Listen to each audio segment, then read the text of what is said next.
Ever pondered over how to use a computer effectively? Well, buckle up, because we're about to embark on a journey of digital discovery.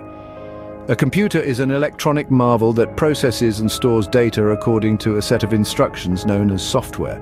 It's made up of hardware components that work together to perform various tasks, from simple calculations to complex data analysis and even multimedia applications. First up, powering on. Simply press the power button and behold as the computer's operating system springs to life.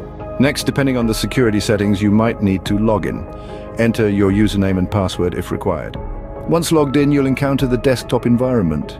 This is your digital playground where you'll find icons, folders, and shortcuts. Now, let's dive into the world of applications and software. You can open the Start menu or Applications menu to find and launch the software applications installed on your computer. Alternatively, double-click on icons on your desktop to open specific applications. As you navigate the software realm, you'll discover tools for web browsing, word processing, email, multimedia, graphics and design, and even programming.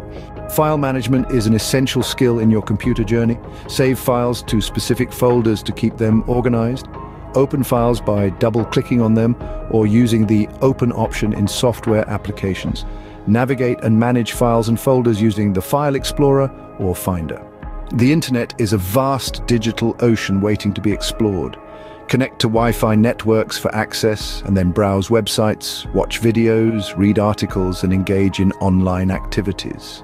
When you're ready to call it a day, ensure you properly shut down or restart your computer using the respective options in the Start menu. Last but not least, it's crucial to regularly update your operating system and software to ensure security and access to the latest features. Remember, this is just a basic overview. The world of computers is as vast and varied as our physical world, and there's so much more to explore and learn. So go forth, experiment, and broaden your digital horizons.